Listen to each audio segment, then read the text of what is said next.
So it's official. It's official. Kamala Harris is the chosen one. Joe Biden announced that she is his vice president pick. So let me show you on Twitter what he posted.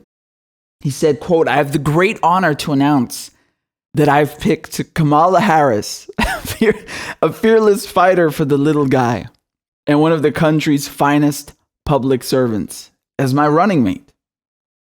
Wow. Wow. And then Bernie Sanders chimes in. Here's what Bernie Sanders had to say. He said, "Congratulations to Kamala Harris, who will make history as our next vice president. She understands what it takes to stand up for working people, fight for healthcare for all, and take down the most corrupt administration in history. Let's get to work and win."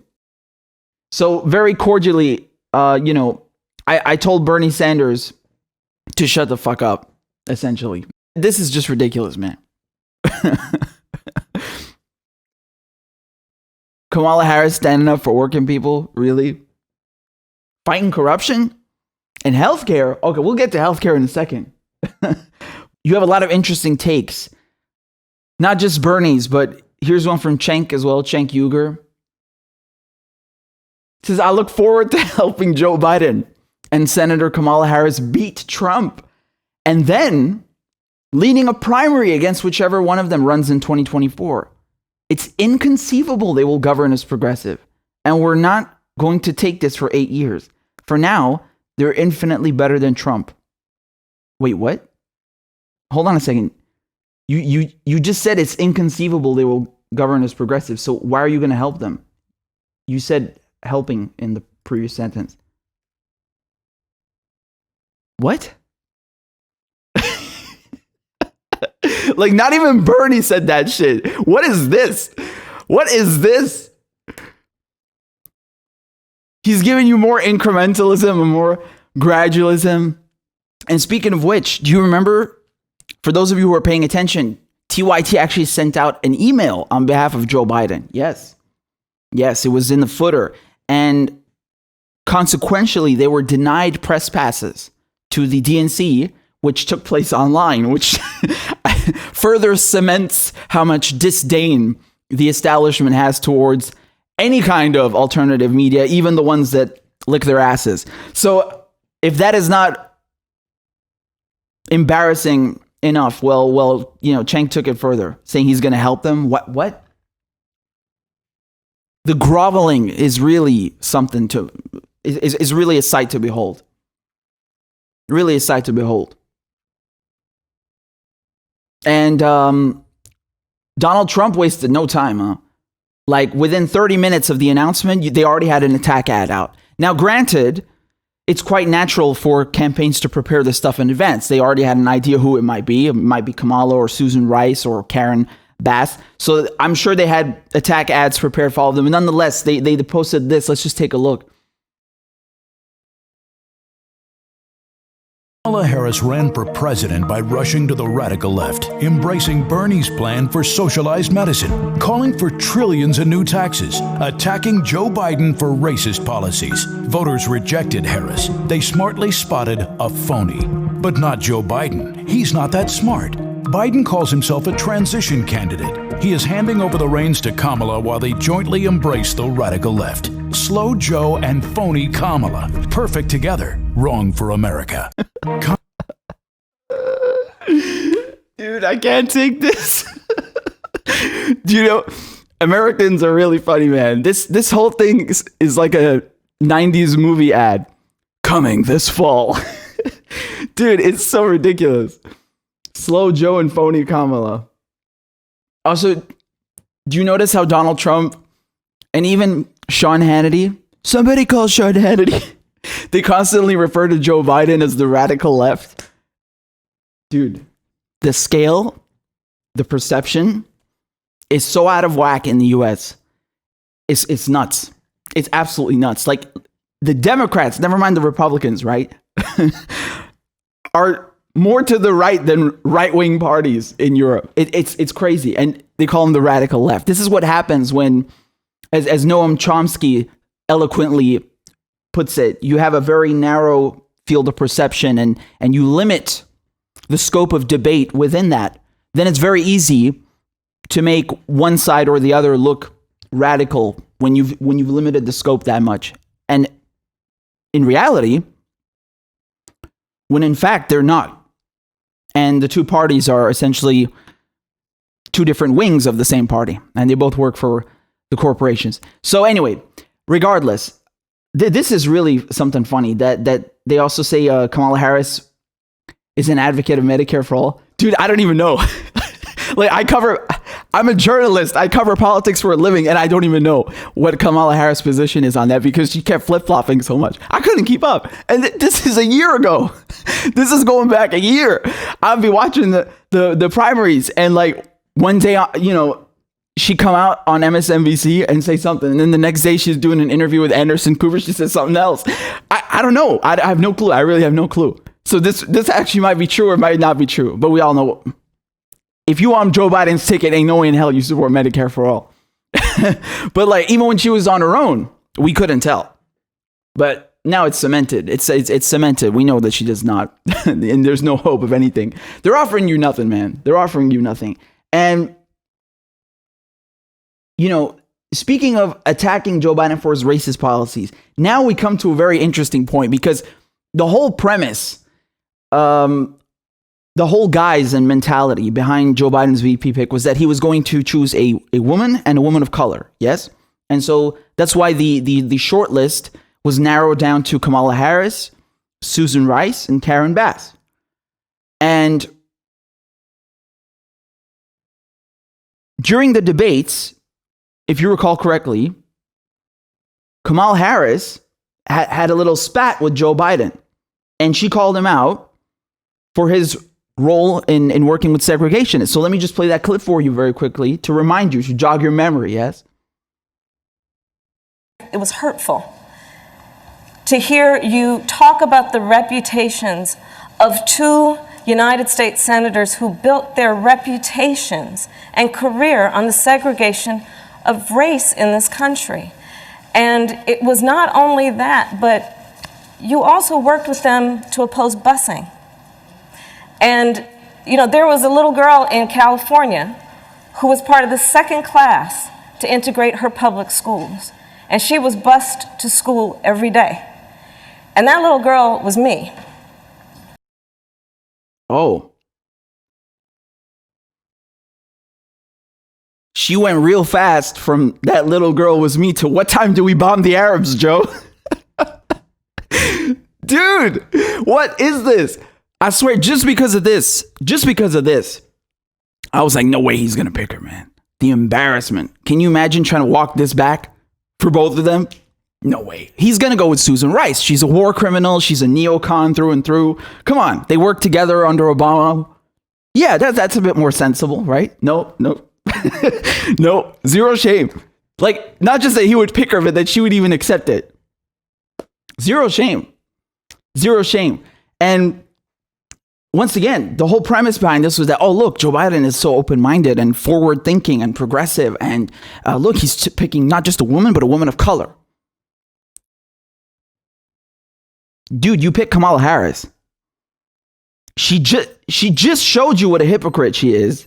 Apparently, she don't care about being that little girl anymore. Not to mention what she was saying about Colin Kaepernick. I mean, my head exploded when I heard her talk about that on the Breakfast Club. Do you remember, like, when she went on the Breakfast Club, not only did she receive the red carpet VIP treatment, meaning softball questions, they didn't actually grill her properly. They grilled Bernie Sanders. Fair enough. You're supposed to grill the motherfuckers. They're politicians. And not just politicians, they're running for president. You better grill them extra hard. But they didn't grill her. And on top of it, you know what she comes out and says? She says that Colin Kaepernick kneeling to protest police brutality was a Russian plot. You can't make this shit up. She fucking Russiagated him for protesting against police brutality and advocating for Black Lives Matter. You can't make this up. Take a look. Now, unfortunately, I can't play the clip for you because of copyright issues, but you can go and check it out on the Breakfast Club's channel. You heard her, what she said, right? She said that, oh yeah, Colin Kaepernick, kneeling, that wasn't actually a thing. No, Colin Kaepernick is not the issue, madam. The issue is white cops killing black people. That's the fucking issue. And that is definitely a thing. You would know since you're LA's top cop, right?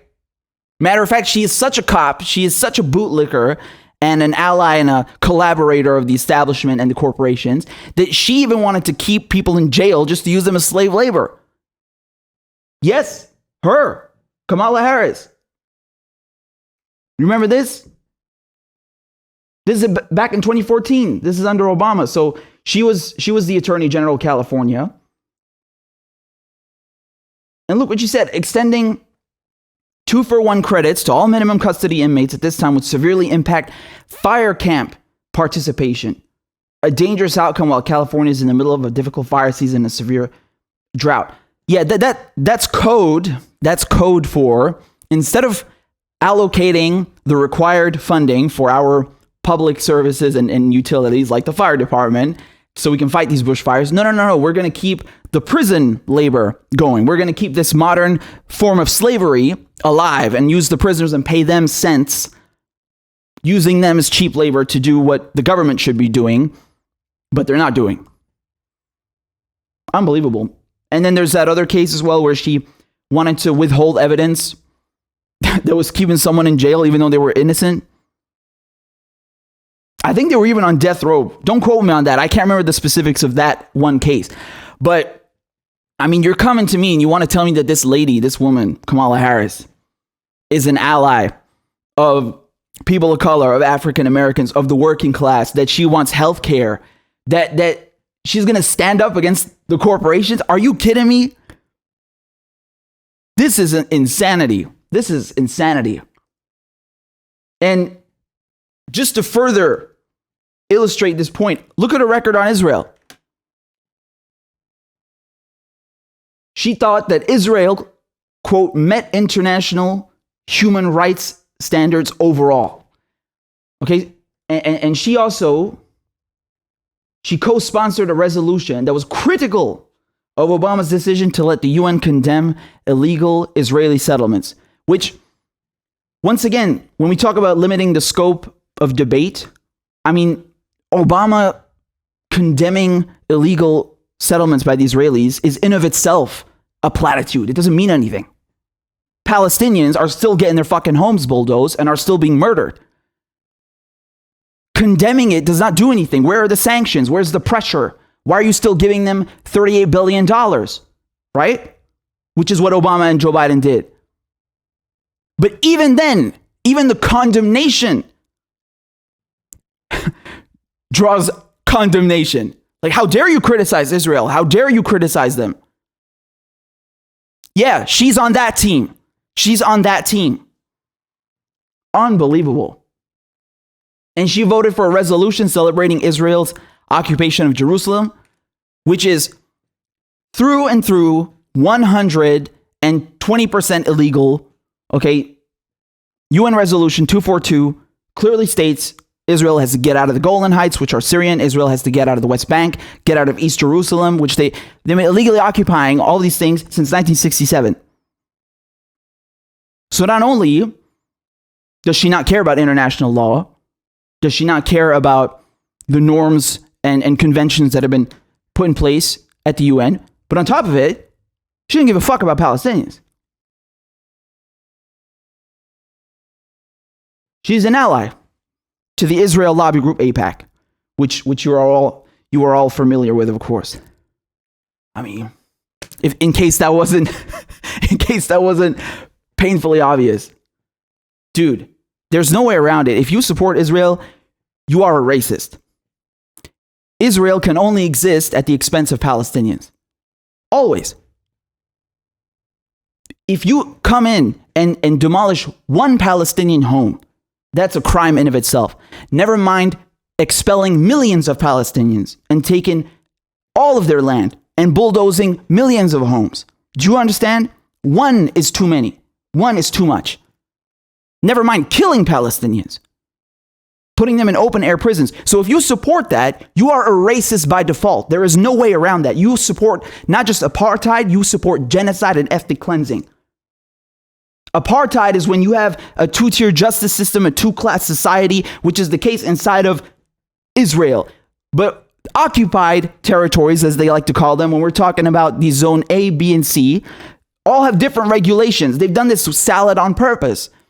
And when they're dropping white phosphorus and they're dropping cluster bombs on people, that's not apartheid anymore. When you're bringing people in from all over the world to settle, that is ethnic cleansing by definition. Never mind the fact that you are killing Palestinians on top of it. Also ethnic cleansing. So there's no way around that. Never mind her record at home inside of LA, inside of the United States. I don't care if she was the most progressive and she had the most squeaky clean record domestically. If you support Israel, you support what's happening in Palestine, you are a fucking racist. You are supporting ethnic cleansing. Just like anybody who supported apartheid South Africa, but this is on another level. And people who were in apartheid South Africa are saying that themselves, who were living under apartheid, look at Palestine and has said that shit is on another level. Both of them wrong, but like I said, man, Gaza is the third most densely populated place on the planet. The unemployment rate, the youth unemployment rate is on another level, 80%. They're dropping white phosphorus and cluster bombs. They conduct airstrikes on these people. That's not just apartheid, that's a military occupation, and she supports that. So that tells you everything you need to know, never mind all the other stuff that we just looked at. And I find this just so insulting to the working class. It's so insulting to people all over the world because this affects everybody globally. And it's so insulting that you would try to put a mask or a Band-Aid over her terrible record, over her terrible policies. Because that's the whole thing, right? They want to play this identity politics game. Like, oh, look, we picked a woman and she's a woman of color. But she actually supports policies that hurt women of color, that hurt people of color inside the United States, outside of the United States. She doesn't want to give you anything. No health care, no wage increase. She's not going to give you free college. No Green New Deal, no action on climate change. Just letting the planet burn. Dude, the first people that are going to suffer are people of color. The first people that are going to be on the receiving end of imperialism are people of color. What are you talking about, man? And you're going to have people that are going to be like, you would have been pissed off anyway, no matter who Joe Biden picked. Yeah, you're damn right, bitch. Yeah. And that's an indictment on how corrupt and atrocious American politicians are. That's an indictment upon your nation, not me, motherfucker. Do you understand? Get that through your skull. You're damn right, I would have been pissed. No matter who he picked. You think I would have been happier with Susan Rice? I don't give a fuck. She's a neocon through and through. She was ambassador to the UN under Obama. Saying, yeah, let's go fund jihadists in Syria. Let's keep bombing the crap out of countries that we have no business being in. What, you think she's any better? There is no lesser of two evils or three evils in this case, man. At the end of the day, anybody who's allied with your enemy, someone like Joe Biden, is not your fucking friend. I mean, just think of how ludicrous this idea is that Joe Biden could possibly pick someone who's a good choice. Who? How are they a good choice when Joe Biden is in the driver's seat? That no matter who is his VP pick, the car is going in the wrong fucking direction. You can't rationalize that. You can't pressure Joe Biden from the left. Are you dreaming? Show me, please, during the last 60 years when Joe Biden has been pressured from the left successfully. You can't, because the entire political apparatus is fucking right wing. And they all work for corporations. Stop deluding yourself. But once again, this is an indictment upon how little they respect you, how little they care about you. And they wave it in your face, even Bernie Sanders. Oh, congratulations on not giving the working class anything. Like adding insult to injury, how he said that, oh, she's going to stand up for working people. Really? When has she done that, Bernie? Man, they playing you. They playing all of us. We all getting fucked with this. Make no mistake. All right. Beyond insulting, beyond aggravating.